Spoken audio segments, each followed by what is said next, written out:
कथा त्यांनी आपण श्रवण केली. प्रभू रामचंद्रांचा राज्याभिषेक झाला. सर्वजण आनंदी आहेत. पुष्पक विमानामध्ये भगवान त्यांनी बसलेले आहेत. बघा ना, भगवती जानकीला आधी अग्नीच्या स्वाधीन केलं होतं आणि अग्नीच्या स्वाधीन करून त्यांनी महाराज छायासीता आपल्या बरोबर त्यांनी घेतली होती आणि या छायासीतीला मृगाला पाहिलं होतं. मृग म्हणजे तो हरण जो सोनेरी रंगाचा आहे. ओरिजिनल असणारी सीता जर असती तर ती हरणाला पाहून मोहित झाली नसती महाराज. ही ओरिजिनल सीता नव्हती, ही छाया सीता होती, डुप्लिकेट होती महाराज. पण तिच्यामुळे त्यांनी महाराज तिच्या मनात विकल्प निर्माण झाला. सुवर्ण प्राप्त करून घेण्याचा विचार, विषयाच्या प्राप्तीकरिता अट्टहास झाला आणि म्हणून त्यांनी महाराज सत्य धावू लागलं त्याच्या मागे. जो त्यांनी कपट आहे, असत्याच्या मागे सत्य त्यांनी अशा पद्धतीने पळत आहे. असत्य त्याचं काम करणारच आहे महाराज. पण मारीचानं डाव त्यांनी साधला आणि भगवती जानकीला इकडे रावण अशा पद्धतीने घेऊन सिया पोले चला रावण. पण रावण त्यांनी भगवती जानकीला घेऊन गेला. प्रभू रामचंद्र त्यांनी महाराज गृहस्थोचित क्रिया करत आहेत, गृहस्थोचित लीला करतात. गृहस्थी पुरुषानं जी जसं वागलं पाहिजे तसं प्रभू त्यांनी वागतायत. पत्नीचा वियोग झालेला आहे आणि पत्नीच्या वियोगामध्ये प्रभू व्याकुळ होऊन अशा पद्धतीने रडत आहेत. बघा ना, आपण त्यांनी कीर्तना प्रवचनामधून ऐकतो, साधू संत सांगतात की धनदारा पुत्रजन बंधू सोय हे पिशून सर्व मिथ्या हे जाणून शरण रिघा देवासी. म्हणजे त्यांनी हे धन म्हणजे संपत्ती, दारा म्हणजे बायको, पुत्र म्हणजे मुलगा, जन म्हणजे सगळे नाते संबंधी सोयरे, पिशून म्हणजे नातं गोतं, हे सर्वचे सर्व मिथ्या आहे असं समजून त्यांनी सोडून भगवंताचं चिंतन करा असं साधू संत सांगतात. आणि हे देव पाहिलं ना सगळे तुम्ही, या देवांच्या मनामध्ये थोडासा विचार बघा. ते भगवान शंकर तिथे बसले बघा, किती प्रेमानं पार्वती बरोबर त्यांनी संवाद करतायत. सतीचं शरीर त्यांनी जळालं, केवढा वियोग भगवान शंकराला झाला महाराज. तिच्या वियोगामध्ये त्यांनी रडू लागली, माझी सती माझी सती, आकांत करतायत, तांडव करतायत. समाधीच लागली महाराज डायरेक्ट. कितीतरी वर्षाची समाधी लावून बसली महाराज सतीच्या वियोगामध्ये. इकडे प्रभू रामचंद्र त्यांनी पत्नीचा वियोग सहन होत नाही म्हणून त्यांनी झाडांना आलिंगन देत आहेत, वेलींना आलिंगन देत आहेत. आपण सांगतो धनदारा पुत्रजन बंधू सोयरे पिशून सर्व मिथ्या आहे जाणून. म्हणजे देव काय करतायत एखादं म्हणेल ना महाराज, असं महत्वाचा विचार आहे. म्हणूनच सांगतो ही लीला आहे आणि ग्रहस्थोचित लीला आहे. ही आपल्याला करता आली पाहिजे, अशा पद्धतीने आपल्याला खेळता आलं पाहिजे. महाराज सांगतात ऐकत खेळ या तुझं सांगितले जाणून खेळ खेळले रे. असं जाणून खेळ खेळता आलं पाहिजे. ते जाणते आहेत महाराज, महत्वाची गोष्ट आहे. आणि जाणून खेळ खेळतायत हा त्यातला विशेष असणारा भाव आहे. म्हणजे त्यांनी ते दिव्य आहेत, त्यांचं जीवन अशा पद्धतीने दिव्य आहे, लोकांच्या समोर दिव्यत्व प्रगट करण्याकरिता चालले आहे. म्हणून त्यांनी स्वरूपाचा बोध प्राप्त करून तदाकार झालेले आहेत आणि त्या स्थितीमध्ये जाऊन हे संत महापुरुष खेळ खेळतायत महाराज. अशा पद्धतीने खेळ खेळता यावा म्हणून ते आधी क्रिया करून दाखवतायत, आपल्या समोर त्यांनी वागून दाखवतात. प्रभू रामचंद्रांचं चरित्र काय आहे? हे प्रभू रामचंद्रांचं चरित्र म्हणजे सामान्य असणाऱ्या संसारी जीवाकरता गाईड आहे महाराज. त्यानं गाईड म्हणून त्यांनी पाहावं त्या चरित्राकडे. जसा शाळेत कवायतीचा पिटीचा क्लास असावा आणि ते असताना स्टेजवर त्यांनी अशा पद्धतीने एखादा गाईड उभा केला जातो. ते तो ढोल वाजत असतो, एकारे दोनारे असं म्हणत असतो आणि त्यावेळेला त्यांनी तो स्टेजवर जो असतो ना तो हात समोर करतो, मग परत आशे करतो, परत वरती करतो, परत खाली करतो. तो जसं करतो तसे सगळेच मुलं करायला सुरुवात करतात, कारण तो गाईड आहे ना. त्या गाईडकडे पाहून चुकत नाही, बरोबर त्याच पद्धतीची सगळी कवायत होती. महत्वाची गोष्ट आहे. तसे हे अवतार आहेत की नाही महाराज, हे अवतार आपल्याला काही शिकवण्याकरिता आहेत. प्रभू रामचंद्रांचा अवतार म्हणजे गाईड आहे, असं वागा. जगामध्ये त्यांनी जगत असताना, तुमच्या प्रपंचात राहत असताना, तुमच्या घरात संसारात राहत असताना असं वागा. स्वरूपाचा बोध त्यांनी डळमळून देऊ नका. प्रभूंनी लक्ष्मणाला बोध दिला. माया म्हणजे काय सांगितलं, ज्ञान म्हणजे काय सांगितलं, जीव आणि ब्रह्म याच्यातला जीवेश्वरातला भेद म्हणजे काय हे सांगितलं. या सगळ्या गोष्टी प्रभूंनी लक्ष्मणाला वर्णन करून सांगितलं. बोध संपन्न आहेत आणि बोध संपन्न असून सुद्धा मानवोचित क्रिया अशा पद्धतीने करतायत. मानवासारखं मानवानं कसं वागलं पाहिजे दिव्य बोध मानवाला अशा पद्धतीने देत आहेत. म्हणून त्यांनी महाराज रडतायत पत्नी करता. काय सांगायचं त्याच्यामध्ये, एवढं प्रेम अंतकरणामध्ये असावं. म्हणजे त्यांनी धनदारा पुत्रजन बंधू सोयरे पिशून सर्व मिथ्या हे जाणून शरण रिघा देवाशी हे म्हणायचं. म्हणजे बायका पोरांना लाथा घालायच्या, त्यांना सासूवास करायचा, त्यांना उपाशी ठेवायचं, घरातून हाकलून द्यायचं, किंवा आपण जंगलात निघून जायचं, किंवा आपण त्यांनी पर्वतात निघून जायचं, हिमालयात, असला अर्थ लावायचा नाही. तुमच्या अंतकरणामध्ये या संसाराला कोणत्याही प्रकारचा थारा देऊ नये, पण प्राप्त असणार जे तुमचं कर्म आहे ते मात्र केल्याशिवाय राहू नये. पण प्राप्त कर्म त्यांनी करत राहावं. आणि हे कर्म करत करत त्यांनी कर्म करत हरिनाम पण तुमचं प्राप्त असणारं कर्म तुम्ही करायचं. आणि हे प्राप्त कर्म करता करता भगवंताचं स्मरण करायचं. स्वरूपाच्या बोधामध्ये तल्लीन अशा पद्धतीने राहायचंय. हा संदेश आहे महाराज प्रभू रामचंद्रांनी जगाच्या समोर दिलेला. पण रामाचं चरित्र त्यांनी महाराज काय ऐकावं याच्याकरिताच ऐकावं. पण प्रभू सीतेचा शोध घेत आहेत. हा सीते त्यांनी व्याकुळ होऊन प्रभू त्यांनी रडत आहेत. सीतेचा शोध घेण्याकरिता निघाले. आणि मग मार्गामध्ये अनेक त्यांनी भेटले. सगळ्यात आधी त्यांनी शबरीपर्यंत गेलेले आहेत. म्हणजे सुग्रीव आधी भेटला. सुग्रीवाने त्यांनी महाराज 4 महिने अशा पद्धतीनं पावसाळा जाईपर्यंत वाट पाहायला लावली. त्याच्यानंतर त्यांनी हनुमंतरायांची पुढे त्यांनी परीक्षा येते. समुद्र उल्लंघन करून जातात. सीतेचा शोध अशा पद्धतीने होतो. मग इकडे येऊन त्यांनी निरोप सांगतात. लंका जाळून आल्यानंतर लंका जाळली म्हणजे रावणाचं घर जाळलं. आता हे सगळं विस्तारानं सांगायला वेळ नव्हता ना. म्हणजे आता जास्त वेळ आहे असं समजू नका. आता पण कमीच आहे. तरी सुद्धा त्यांनी फक्त एक प्रसंग मला जो आठवता आहे जो सांगायचा मला सांगावा असं वाटत होतं सांगायचा राहिला तो त्यांनी थोडा वर्णन करून सांगतोय. मग पहिला दिवस आहे मंगल करायचंय. रामराज्य हे मंगलच आहे मला. त्याच्यापेक्षा काय मंगल असलं पाहिजे दुसरं. म्हणून त्यांनी मंगलमय असणारा हा अभंग आहे. मंगल करणारा अभंग आहे. तोच वर्णन करून सांगतोय. म्हणून त्यांनी अशा पद्धतीने लंका जाळून टाकली. दुसऱ्याचं घर जाळणं चांगलं नसतं. हनुमंतरायाने दुसऱ्याचं घर जाळलं महाराज. आणि पुन्हा त्यांनी महाराज जाळलं तर जाळलं तुकोबऱ्या त्याला धन्यता देतात. ते म्हणले धन्य धन्य म्हणे तू का घर जाळणं चांगलं तरी धन्यता दिली. का बरं? तो आतताई आहे. जो दुसऱ्याची बायको त्यांनी अशा पद्धतीने पळून नेतो त्याला आतताई म्हणतात. तो दंड देण्यास योग्य आहे. म्हणून प्रभूंची इच्छा समजून हनुमंतरायांनी अशा पद्धतीने दिव्य कार्य केलेलं आहे. म्हणजे काही त्यांनी महाराज सांगकामे असतात. काही निकामे असतात. काही वाढकामे असतात. वाढवा काम करणारे असतात. ते निकामे असतात की नाही महाराज ते निकामे फार डेंजर असतात. त्यांना तुम्ही काम सांगून बघा. ते म्हणे आमच्याकडे जाण एक वस्तू घेऊन ये असं म्हणलं की तो म्हणतो ते जर घरी नसले मग अरे ते असतील घरी जा ना. त्यांच्या घरी कुलूप असलं मग अरे कुलूप नसेल असं त्यांच्या घरी पुत्रच असलं मग काय करायचं. बरं त्यांनी ती वस्तू नाही दिली मग काय तुला काम करायचं नाही ते सांग ना. महत्वाचा विचार हे निकामी आहेत महाराज. काही सांग कामे आहेत. त्याला जर सांग हा तांब्या उचलून ठेव. तांब्याच्या शेजारी जर तांब्या तुम्हाला म्हणत म्हणजे तांब्या उचलून ठेव म्हणजे त्याच्या शेजारी जर त्याने ग्लास असला ठेवलेला तर त्यानं फक्त तांब्या उचल म्हणलं की तांब्यात उचलून ठेवायचा ग्लास तसाच ठेवायचा. हे सांगकामी आहेत म्हणत. मग का तो का नाही उचलला मग म्हणत तुम्ही सांगितलंच नाही मला ग्लास उचलायला म्हणून उचलला नाही. असे त्यांनी मला सांगकामे असतात. काही वाढवा काम करणारे असतात. हनुमंतरायानं कशाकरिता पाठवलं होतं? सीतेचा शोध घेण्याकरिता. कुठं असं नमूद आहे का प्रभूंनी सांगितलं जा रावणाची लंका जाळून ये असं काही म्हणले होते का? अजिबात म्हणले नव्हते. काय करून आले? सीतेचा शोध तर लावला पण त्याच्या पुढचा मुद्दा लंकाच जाळून आले महाराज. हे वाढवा काम आहे. वाढवा काम केलं पण प्रभूंच्या इच्छेनं केलं महाराज. प्रभूंचं कार्य म्हणून अशा पद्धतीने केलं. रावणाची लंका जाळण्यासच योग्य आहे. रावणाला हे सांगितलं रामा विरहित अशा पद्धतीने जगतोयस. तुझी सोन्याची लंका असली तरी जाळून टाकायची योग्य तिच्या काय कामाचे नाही महाराज. म्हणून रावणाची सोन्याची लंका सुद्धा नगण्य आहे रामासमोर हे सांगण्याकरिता हनुमंतराने लंकाच जाळून टाकली महाराज. तुमच्या लक्षात येतं ना रावणाची सोन्याची होती. आपल्याकडे पण लंका घरोघर पाहायला मिळतात महाराज. आपल्या सोन्या बिन्याच्या नाही तरी आपण रावण्यापेक्षा जास्त आसक्त झालेलो आहोत. हा महत्वाचा विषय. संत रूपी हनुमान जेव्हा आपल्या जीवनामध्ये येईल ना त्या दिवशी ती आपली लंका सुद्धा जळून जाईल महाराज. महत्वाची गोष्ट आहे. मग ती लंका जाळण्याकरिता संत रूपी हनुमान जीवनामध्ये यावे लागतील. लंका दहन झाल्याशिवाय राहणार नाही. ती अंतकरणात त्यांनी साठवलेली लंका आहे संसार रूपी लंका. ती हनुमंतरायाने अशा पद्धतीने जाळली. मग सीतेचा शोध त्यांनी पूर्ण झाला. आले त्यांनी पलीकडच्या काठाला सेतू तयार करून पलीकडच्या काठाला जाऊन पोहोचले. भगवान शंकराची आराधना अलीकडच्या काठावर केली. रामलिंगाची स्थापना केली. पलीकडच्या बाजूला गेले. रावणाबरोबर युद्ध झालं. रावणाचा सगळा परिवार अशा पद्धतीने घालवला.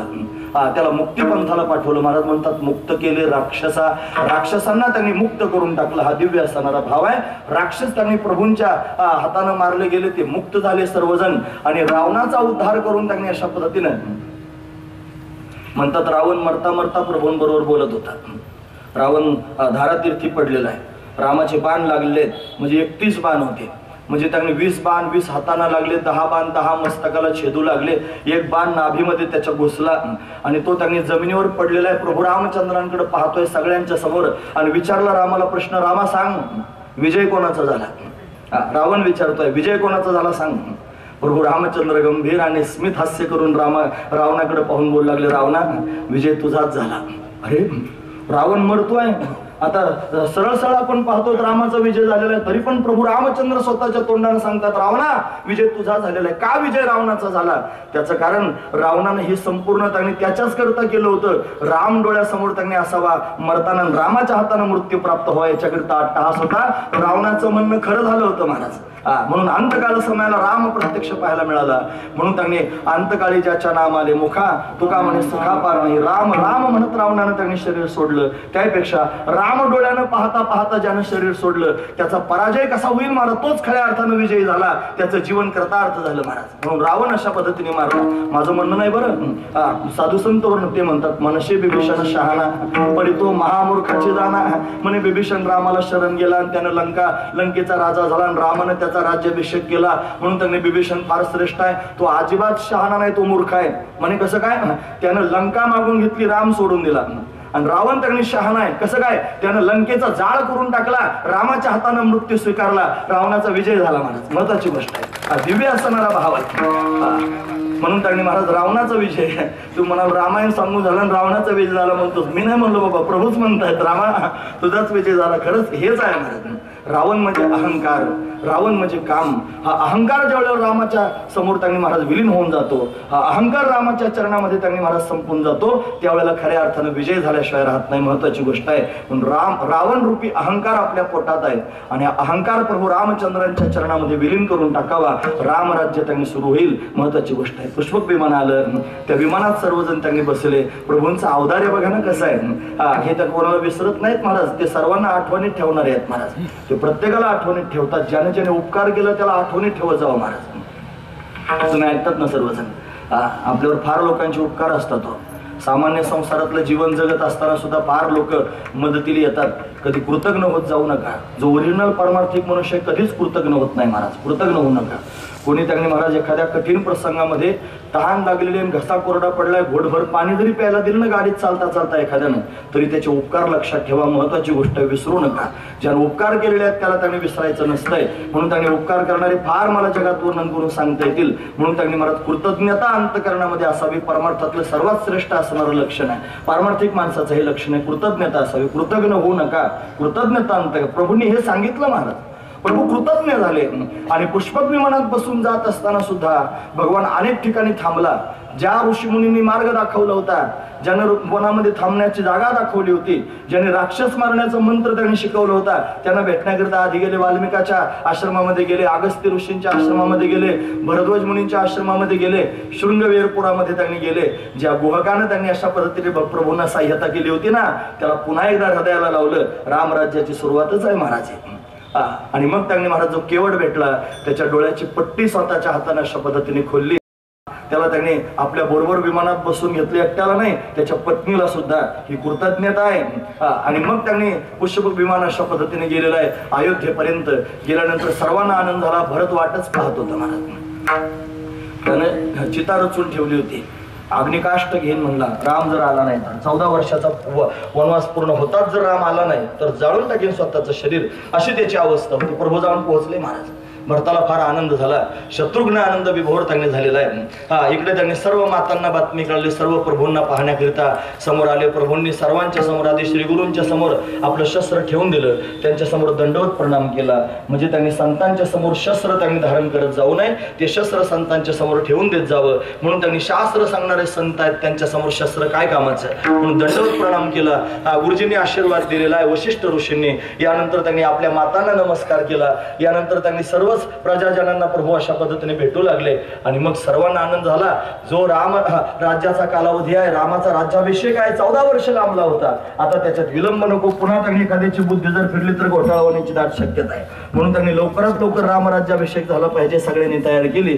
राज्याभिषेकाची सामुग्री अशा पद्धतीने आणली आणि आणून त्यांनी महाराज कौशल्यानं 14 वर्षापूर्वी प्रभूंकरता जे वस्त्र तयार करून ठेवले होते, जे अलंकार त्यांनी निवडून ठेवले होते, या सगळ्या गोष्टी समोर येऊ लागल्या. प्रभूंनी त्यांनी सुंदर असणारे वस्त्र परिधान केलेले आहेत.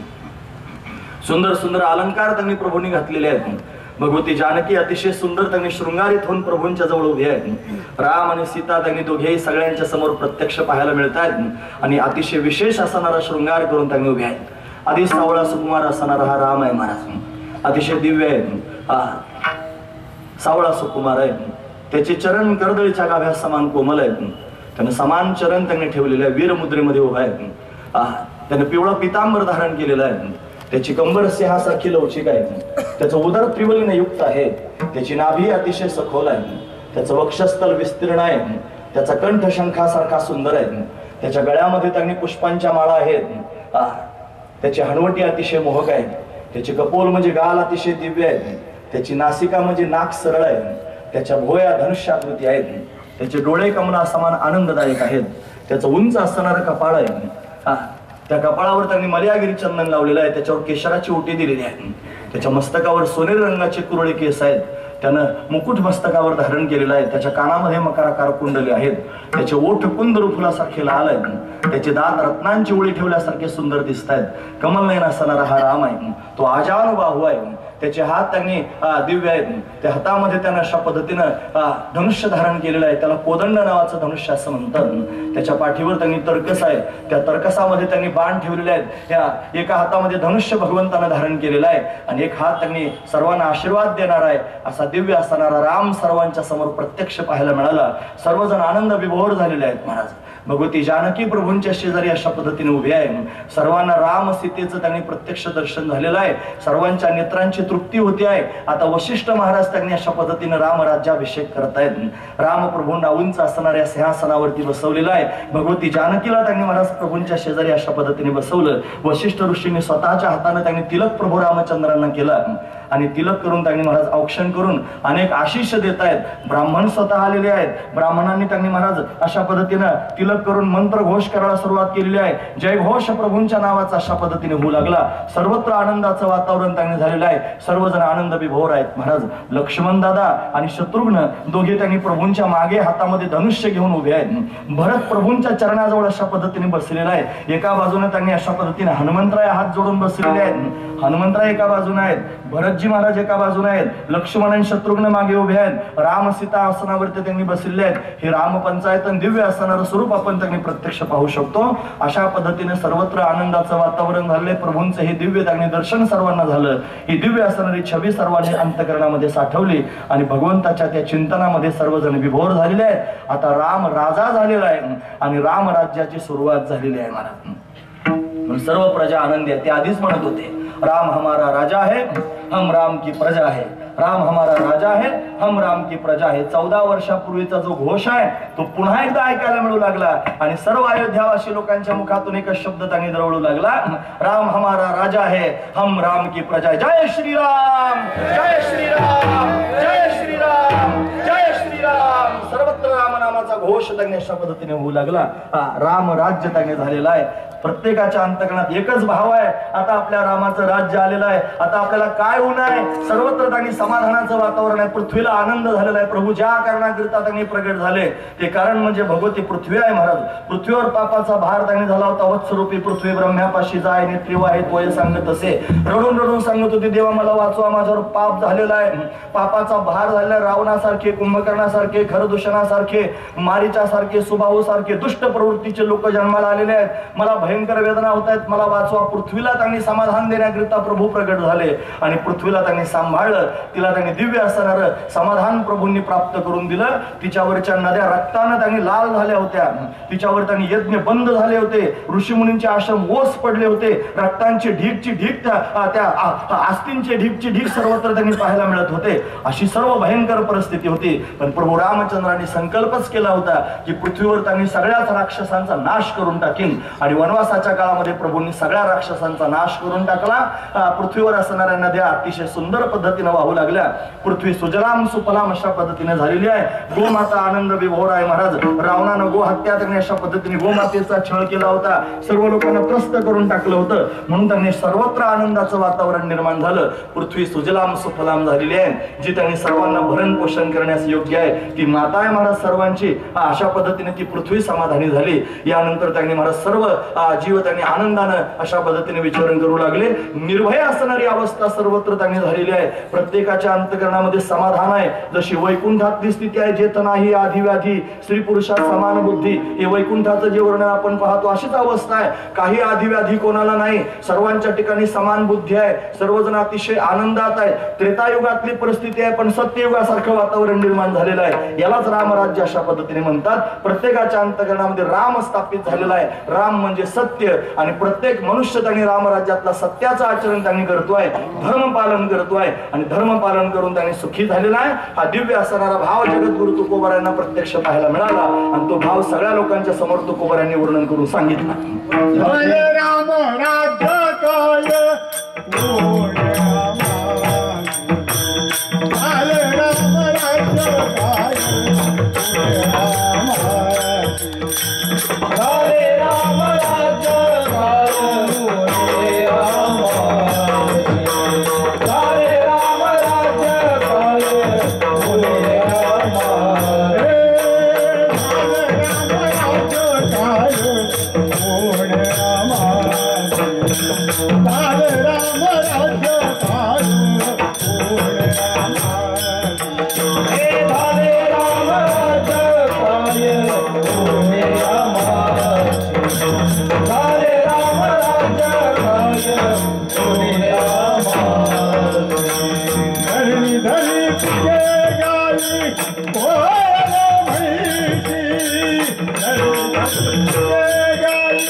राम राज्य काय धरणी धरे पिके गाय वळल्या म्हैसे, राम राज्य झालं.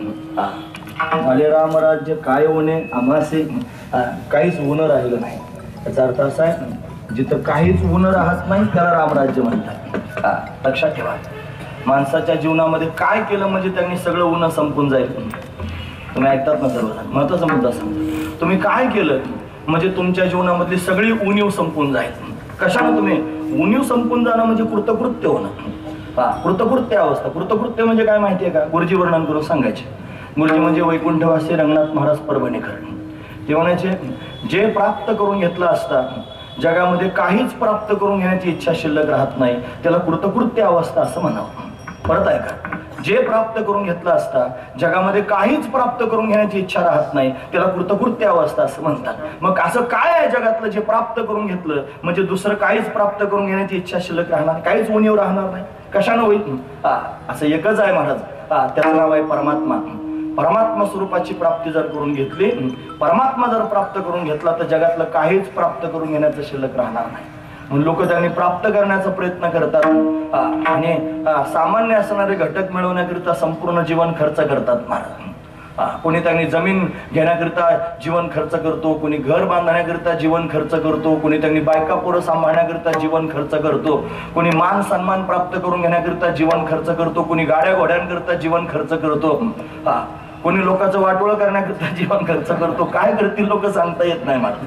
काही लोकांनी विडाच उचलला होता, त्याचं चांगलं आपलं जाऊ द्या, जे होईल ते होईल, त्याचं फक्त चांगलं होऊ द्यायचं नाही. असेच पण समाजात लोक असतात महाराज. पाहिलंय महाराज, आम्हाला अनुभव आहे त्याचा, प्रत्यक्ष पाहायला मिळतात. त्यांचा धंदाच आहे महाराज, तो दुसरं काही कामच करीत नाही. त्यांना फक्त ते देखवत नाही दुसऱ्याचं. त्यांना असं काही दिसलं रे दिसलं की त्याला की ढाल तलवार घेऊनच तयार असतात. मग कधी त्याचं काम करून टाकीन असं त्यांच्या डोक्यातच बसलं असतं. काय करण्याकरिता धावपळ आपण करतो. आपली जी धावपळ आहे ती काय कामाकरिता चाललेलं आहे. पण ही सगळी धावपळ जरा बारकाईनं विचारात घेतली पाहिजे. तुकोबराय म्हणतात, करी ऐसी धावा धावी चित्त लावी चरणापे, मग तो माझा मायबाप घेईल ताप हरुनी. म्हणून त्यांनी ताप हरून घेण्याचं काम परमात्मा त्यांनी करतो. परमात्मा प्राप्त करून घ्यावा म्हणून त्यांनी आपला तो एक देव करून घ्यावा. तेने विन जीवा सुख नो हे, म्हणून त्याच्या वाचून समाधान प्राप्त व्हायचं नाही. येरती मायके दुःखाची जनिती नाही आदी अंती अवसान. म्हणून त्यांनी ती बाकीचे सगळे माईक आहेत. म्हणून माईक पदार्थांचा त्याग अशा पद्धतीने करावा. माईक म्हणजे हा माईक नाही, माईक म्हणजे मायेपासून तयार झालेले पदार्थ, मायेमुळे प्रतीला आलेले पदार्थ, असे असणारे माईक पदार्थ, त्या सर्व माईक पदार्थांचा त्याग करावा आणि सच्चिदानंद असणारा परमात्मा प्राप्त करून घेण्याकरिता अट्टहास करावा. जीवनातली सगळी उणीव संपून जाईल. पण राम राज्य आलं म्हणजे राम आमचा झाला. आमच्या हृदयरूपी मंचकावरती राम येऊन अशा पद्धतीने बसला आणि आता त्यांनी आम्हाला कोणत्याच प्रकारची उणीव राहिली नाही. खरं तर राम मंचकावर बसलेलाच आहे, तो सुख देण्याकरिता तयारच आहे. पण तरी सुद्धा त्यांनी महाराज जीवाला तो कळत नाही म्हणून घोटाळा. रामराज्य येणं म्हणजे काय, आपल्या अंतकरणातला राम कळणं, बस याचंच नाव रामराज्य आहे. मला मी सांगतो, ज्ञानोबरायांची ओवी बघा, ते म्हणतात तैसा हृदयामध्ये मी रामू असता सकळ सुखाचा आराम, का भ्रांता शिकामो विषयावरी. सर्व सुखाचा आराम असणारा मी राम आत्मरूपानं सर्वांच्या हृदयामध्ये गच्च बस भरलेलो आहे. अशा पद्धतीने त्यांनी वास्तव्य करतोय. मला सोडून त्यांनी विषयाच्या दिशेने सर्वजण पळत आहेत, ही त्यांची भ्रांती आहे. भ्रांताला त्यांनी काम अशा पद्धतीने दिसतोय, तो विषयाच्या मागे त्यांनी धावतोय. म्हणून आत्मधला राम सापडला रे सापडला, आत्मारामाचं त्यांनी दर्शन झालं रे झालं की मग मात्र त्यांनी देव आहे हृदय मंदिरी शोधून पाहे. हृदयात जरा शोधून पाहिलं पाहिजे, मग तो आतमध्ये सापडेल. आणि आत्मधला राम एकदा कळाला रे कळाला. सर्वा घटी राम देहादेही एक सूर्यप्रकाशक सहस्रश्री. रोज आपण म्हणतो हरिपाठ, काय फक्त म्हणून ठेवा रोज म्हणण्याकरिता, 3 टाइम म्हणण्याकरिता ते काय असं 3 टाइम डोस आहे तो, सकाळ दुपार संध्याकाळ घ्यामध्ये तुम्हाला समाधान तर म्हणत राहायचं. म्हणल्यानं समाधान होत असतं काय, ते त्यांनी कळाल्यानं समाधान होईल. म्हणून त्यांनी महाराज काही कृपा असतात की नाही, अंतकरणाची कृपा, शास्त्र कृपा, ईश्वर कृपा, गुरु कृपा, कृपा वर्णन करून सांगितलं ना. त्याच्यामध्ये अंतकरणाची कृपा झाल्याशिवाय माणूस हरिपाठ म्हणायचंच नाही महाराज. जे हरिपाठ म्हणतात समजायची त्यांच्या अंतकरणाची त्यांच्यावर कृपा झालेलीच आहे. पण निवळ हरिपाठ म्हणण्यात काय तात्पर्य, हरिपाठ कळायला पाहिजे ना. हरिपाठ कळणं ही शास्त्र कृपा आहे. म्हणून त्यांनी हरिपाठ कळणं पण महत्वाचं आहे. नाही तर मोघम हरिपाठ त्यांनी म्हणायचं काम चालूच आहे. अनवरतून छापमध्ये छातीला हात लावून सांगायचं काम पण चालू आहे. आम्ही रोज हरिपाठ म्हणतो, फक्त म्हणतात तुम्ही हरिपाठाप्रमाणे वागलं पाहिजे ना. असं म्हणतात की हरिपाठ सामान्य लोकांकरता आहे. काही सामान्य लोकांकरता नाही. हरिपाठात अमृतानुभवापेक्षा जास्त तत्वज्ञान गुढ भरलेलं आहे. मला जरा बारकाईनं हरिपाठ पाहिलं म्हणजे कळेल. हा महत्वाचा विचार आहे. श्रेष्ठ असणारा हरिपाठ आहे. म्हणून अशा पद्धतीने त्यातही भाव आहेत, ते त्यांनी पाहिले पाहिजे, ते जाणले पाहिजे, त्या पद्धतीने त्यांनी वागलं पाहिजे. आतमध्ये राम आहे, एवढंच त्यांनी महत्वाचं आहे. म्हणून त्यांनी सर्वांच्या घटाघटामध्ये राम गच्च भरलेला आहे. आपल्यातलाही राम कळावा आणि तो सगळ्यांमध्ये भरलेला आहे, तो पण राम त्यांनी दिसावा. असं ज्या दिवशी होईल त्या दिवशी खऱ्या अर्थानं राम राज्याची स्थापना होईल. हा महत्वाचा विचार आहे. म्हणून लोक समोरून आले की पूर्वीच्या काळामध्ये राम राम म्हणत होते. हे राम राम म्हणण्याचं कारण काय, मी पण राम आणि तू पण राम, असं 2 वेळेला राम राम म्हणण्याचं तात्पर्य होतं. आता ते सगळं बदलून गेलं महाराज. आता सकाळ झाली की गुड मॉर्निंग म्हणतात. अरे काहीच नाही, देवाचं नाव तोंडात यायला काय हरकत. दुपार झाली की गुड आफ्टरनून म्हणतात Maharaj, good evening, good night त्यांनी म्हणून सगळे असेच मेले महाराज. असू द्या, सगळा जन्म त्याच्यातच गेला महाराज. राम राम म्हणायला काय होतं तोंडाला, पण तोंडानं राम राम राम राम सदैव त्यांनी म्हणत राहावं. तुम्ही राम मी राम असं त्यांनी सगळ्यांमध्ये आपल्यातला राम कळून सगळ्यातला राम ज्यावेळेला पाहायला सुरुवात करतील त्यावेळेला रामराज्य होईल. म्हणून झाले रामराज्य काय ऊने आमासी. अशी स्थिती ज्या वेळेला निर्माण होईल त्यावेळेला काहीच ऊन शिल्लक राहणार नाही. मग धरणी धरीत पिके गायी ओळल्या म्हैसी. म्हणून असं झाल्यानंतर त्यांनी महाराज सर्वत्र आनंदाचं वातावरण निर्माण होतं.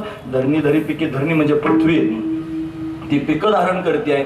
म्हणजे काय होते, सुजलाम सुफलाम त्यांनी होत्या. भागवतामध्ये कथा आली पृथू नावाच्या राजाची. हा पृथू राजा त्यांनी त्यानं दोहन केलं म्हणतात पृथ्वीचं. काय होऊन पृथ्वीला त्यांनी गाय म्हणून वासरू होऊन अशा पद्धतीने दोहन केलं आणि पृथ्वी त्यांनी अशा पद्धतीने सर्वत्र सुजलाम सुफलाम होऊन सर्वांना त्यानंच नगर व्यवस्था निर्माण केली, त्यानं त्यांनी जलाशय निर्माण केली, त्यानं महावन निर्माण केली, अशी दिव्य स्थिती त्या राजाने निर्माण केली. म्हणजे पृथ्वीवर त्यांनी अशा पद्धतीने समाधान प्राप्त झालं. पृथ्वी आनंद विभोर झाले, धरणीधरी पिके, गायी वळल्या, म्हशी, गायी आणि म्हशी दूध द्यायला लागल्या. म्हणजे काय झालं, गाय म्हशी काय पहिला दूध देत नव्हत्या का, मग आता रामराज्य झालं, सगळ्या गाय म्हशी दूध द्यायला लागल्या. त्याचा अर्थ त्यांनी काय करायचा,